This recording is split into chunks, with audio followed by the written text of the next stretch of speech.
Kia ora everybody, Chris Farhi here from the Bayleys Insights and Data team. We've got Ankur Dakwale as well today to talk about the biggest news in New Zealand real estate. And so Ankur, we're not at Bayleys HQ today, whereabouts are we? So we are in apartment 401 at 308 Remuera Road. This is the penthouse apartment at 384 square meters. That's internal and external space. It's comprised of 3 beds and 3 baths and has stunning views out to Rangitoto and out to Waiheke Island as well. This is for sale by auction, so thanks to our vendor and Robert Ashton and Jenny Keck from Bayleys Remuera for organising this for us. Yeah, this is a cool place. Yeah. Pretty amazing. We had a bit of a snoop around before and can confirm, super cool. Super cool place, yeah. So they said, let's get into it. So first up, we've got the REINZ released their housing market statistics for August 2022. And so within this, the New Zealand median house price had a very slight reduction from 810,000 to about 800,000. That's down about 6% year on year. Median house price for Auckland had no change at 1.1 million, and that was down about 8% year on year. That said, across the regions, we're still seeing some pretty strong growth year on year, with Gisborne, for example, up by 13%, and Marlborough up 15%. Yeah, it's quite interesting to see that the short spike we saw at the end of last year is coming through now. We can expect the year-on-year stats to become worse towards the end of this year, even if prices look to stabilise right now. Next up, REINZ has held their annual awards this year, and Bayleys has won 9 awards, including small and medium residential office, small, medium and large rural offices, large commercial and industrial office, small and medium agency of the year, and rural salesperson of the year goes to Carl Davis from Bayleys in Hamilton. So congratulations to all the officers and to all the individuals involved. Yeah, that's awesome. That's pretty cool. Next up, Bayleys Insights and Data. So our team released our Hibiscus Coast and Warkworth and South Auckland commercial market updates. So actually the credit on this goes to Ankur, who basically did all the work on it. So Ankur, what were the key findings on this? Yeah, so key findings with the one up north and across the market is yield softening as your interest rates rise. So people are finding it harder to get funding, and you can see the softening in the yields. In the north, you can see benefits coming through the roading projects like the Ara to Hono or the Puhoi to Warkworth, and also Penlink roading projects.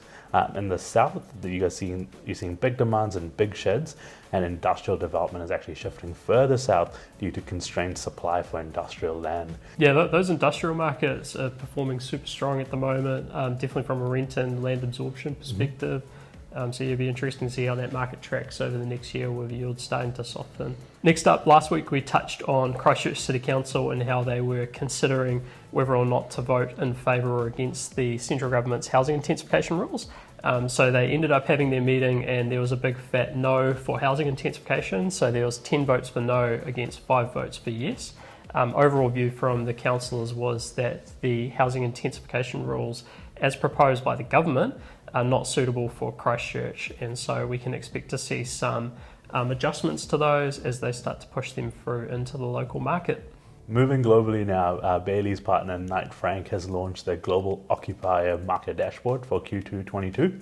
This dashboard compares prime office rents and total occupancy costs across global office markets. Now, the most expensive office markets were the London's West End and Hong Kong, but interesting points include that a large part of America has gone from a landlord-favoured market to a tenant-favoured market. But closer to home, Australian office markets continue to be tenant-favoured, and the New Zealand markets are at the moment more balanced between the tenant and the landlord. Yeah, super interesting, that comparison, particularly London's West End and just how expensive it is over there compared to what we see in New Zealand. So yeah, good work to the team from Knight Frank for pulling that all together. It's really interesting to have a look at. And then finally, to wrap up, we've got our property of the week. So I've got one Homestead close in Wanaka, and so there's a home and income opportunity, 2,304 square metres of land, stoked hot tub, barbecue area, 200 metres away from Lake Wanaka.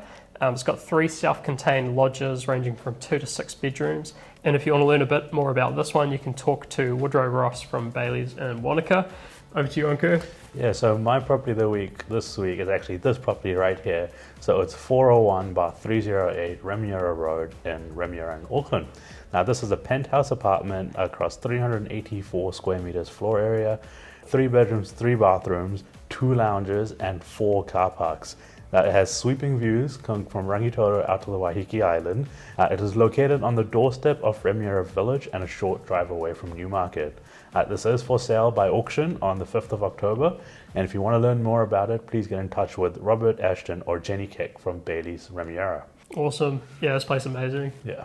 Yeah, sweet. So that's it. We'll wrap it up here. So once again, thanks very much to the vendor for this property, for allowing us to film in here. Robert Ashton, Jenny Keck from Bayleys Remuera, big shout out to you as well. That said, we'll see you later. See ya.